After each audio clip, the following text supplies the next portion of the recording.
How to cheat with reliability best practices. I could also call this how to go through the motions of reliability best practices, knowing the processes, knowing the steps, but without really improving. Or I could call this how to hide the opportunity that best practices present from others. How to hide. Hey folks, hang with me here. The most common culture that I work with and have encountered during my 34-year career is 100% reactive maintenance, and they're trying to get to proactive maintenance. Got a lot of videos dedicated to that. The second most common culture is that I see at plants is plants that are on their reliability journey. They've had some training and they're going through the motions. They're doing the steps, but they're not getting the results. They're disappointed. They don't target waste elimination with their steps. They don't have that culture of we're trying to find and see and expose waste and then attack it. It's just, no, we do this process. They're getting minimal results.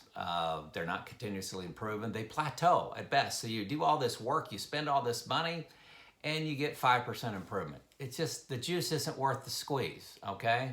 To use a slang term here. Now this is going to be a little harsh, but along the way, there are people that are intentionally cheating. They're not following the process to the degree that it needs to be to eliminate the waste. They're doing the steps except for identifying and eliminating the waste. Let me go into some detail here. This is Joe Kuhn of Lean-Driven Reliability, bridging the gap between best practices and the reality that you live in every day. So, hey folks, you're on your reliability journey and you're just not getting the results that you've expected. You're doing best practices, you're scratching your head and you're saying, is this as good as it gets? You're frustrated and you're needing some answers, and hey, maybe I've got one for you here. I list 13 ways that you could cheat, okay? And I'm being dramatic with the word cheat, just to, stimulate movement and change. I tried to put these in some order, but it's very difficult. So just assume they're not in order of impact. But don't assume that the impact of these are small. Don't write them off and say, yeah, we're doing that, but I know it's an insignificant thing. Folks, most places every place I've gone into is less than 15% wrench time. Okay, every place. And if you think you're greater than that, let me know. Love to come see it.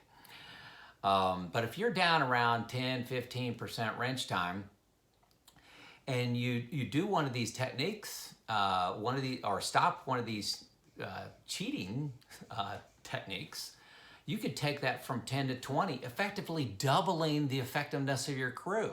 Would that be an impact? Yes, it would. Take that doubling of resources and put them on plan work, put them on problem solving, put them on condition monitoring. It's massive.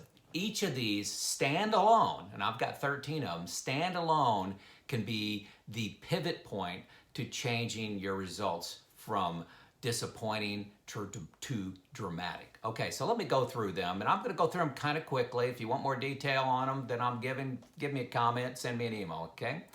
Okay, these are huge, okay? Number one, cubby hole jobs, okay? That's my term. These are jobs that the planner or you assign to the same thing every week. It may be bearing repair. So you've got 5 people doing emergency work. You got 5 people that are working off planned jobs that we plan 5 jobs. And you got 5 people that are just assigned to the same thing every week. They're doing bearing repair. They're doing pump repair. They're doing tray repair. They're doing, automatic car repair. Just the same thing every week. And you call that 100% planned work. The problem is 100% of the time, I found that their work is never at 100%. It may be 80%, it may be 50%, it may be 25%, maybe jumped up to 95%. But you put them in that job and you don't look at them, and they're actually pretty inefficient. They're pretty inefficient. But it's an easy way for planners to say, okay, I've got 5 people doing planned work. Automatically, what does that do to the KPIs? Makes you look good. But when you dive into wrench time, it's actually a significant detractor. So that's cubby hole jobs. Number 2, adding potential discovery work to PMs. So you got a PM that takes 2 hours, but they could find something. They may have to change out a belt, a bearing, or lubricate something, or change out a wear plate. They may find something. They don't 9 times out of 10, but 1 time out of 10 it can happen, and we want to have the resources to do it. And the supervisor will just assign them other work when they're done. Never happens. This 2-hour job turns into an 8-hour planned job. Okay, see it all the time. I've seen 4x added to a job just for potential discovery work. That's cheating. Number 3, adding too many resources to a job. This is easy. A job takes 2 people and you assign 3 to it. I mean, that's a 33% waste right there. And, hey, what's the result of all these hidden waste? Cubbyhole jobs, adding potential discovery work and adding too many resources. You have extra people around, and then when the plant manager says, hey, can I get somebody to do this job? You can get it done, and you're patted on the back by the plant manager because you got it done. I like Joe. He gets things done on his shift, even though it's not planned. That's a sign, folks, that you're cheating if you could come up with resources that fast.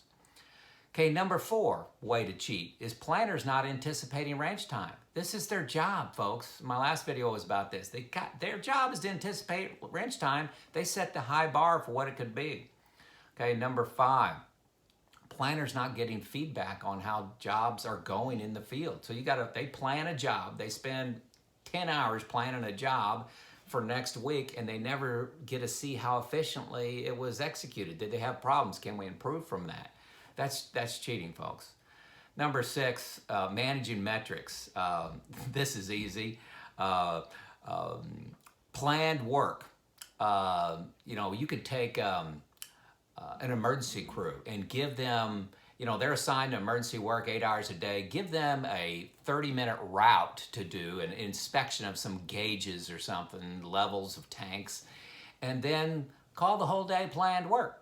Because they had this route they're going to do, and then they were supposed to rebuild these furnace cars or something like that in their spare time. So that's planned work, right? No, it's not planned work.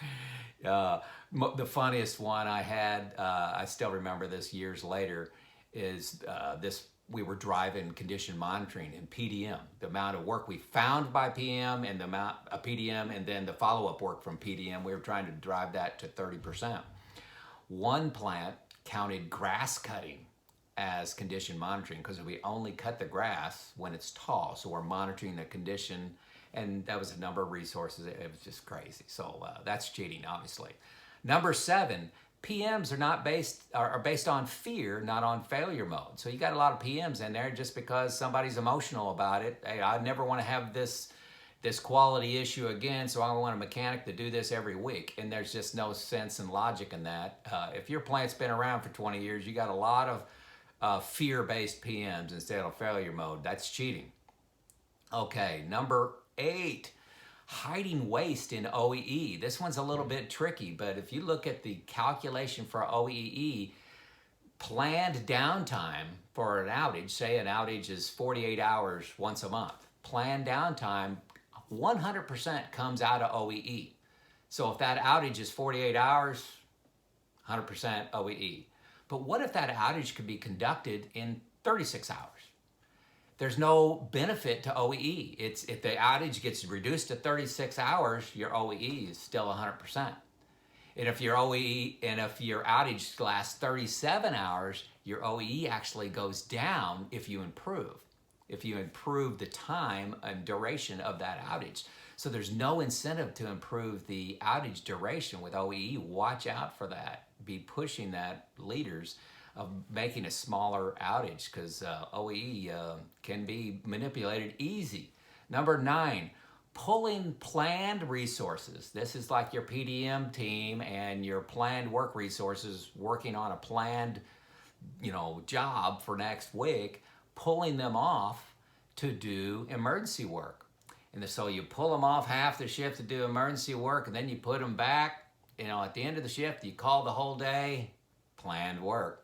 So you're hiding how much emergency work you're doing, and you're lying about how much planned work you're doing, You're probably not doing the planned work in totality, not doing all the steps, and you're probably not doing it at the precision, all hiding the waste. It's cheating, folks. So pulling planned crews is a bad one. Last video was about this too.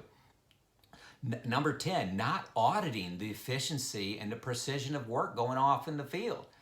You know, you're not auditing wrench time. I've been to plants and they told me their wrench time's 60%. I audited it and it's 15%. You know, they're not auditing it, okay? Or they don't know what they're doing.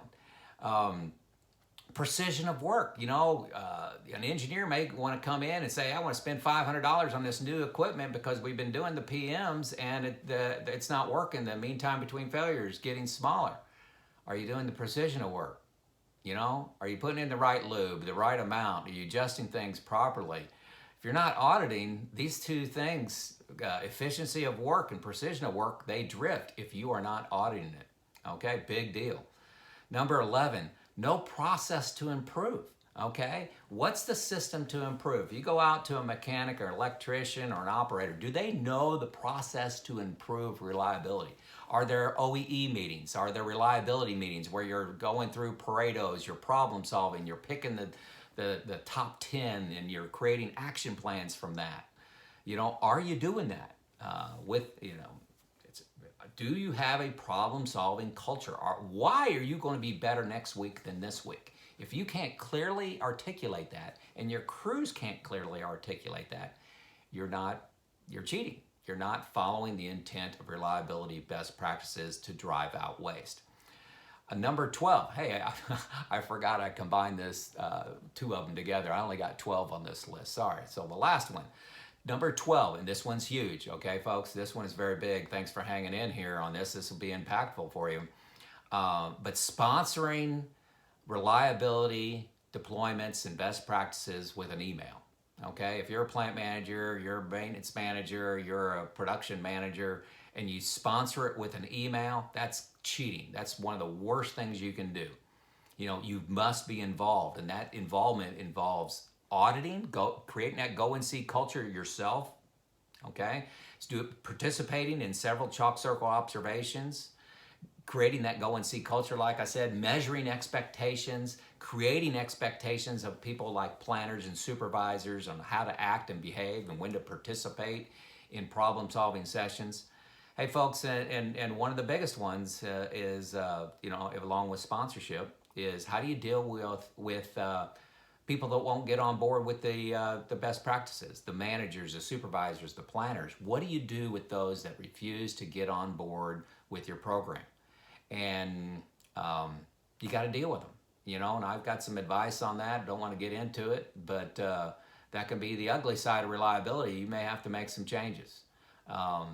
And that I'm being too soft there. You will have to make crewing and leadership issues if you're participating, if you're in a reliability journey. I promise you, I've never been involved where you didn't have to make some pretty significant crew and leadership changes. That's just the truth. It's the truth. There'll be people that can't get on board. Okay, so there's 12 ways to cheat. Are you guilty of any of these? If you're guilty of one of these, give me a like. Give me a like if you're just guilty of one. Hey, did I miss a big one that you found in your culture? Hey, give a comment, add to the conversation, let everybody else learn from that. Okay, folks, hey, begin your journey. This isn't that hard. Reliability is actually doing the basics well every single day and understanding what those basics are, eliminate waste, create a go and see culture, problem solve. You can get free pointers from me all day long. I get them from around the world. I just got a comment from Sweden yesterday. I loved it. I love getting a comment from around the world and asking for advice. This person gave me a comment and asked for advice. I love it. Love helping out. Give me a comment. Give me an email. This is Joe out.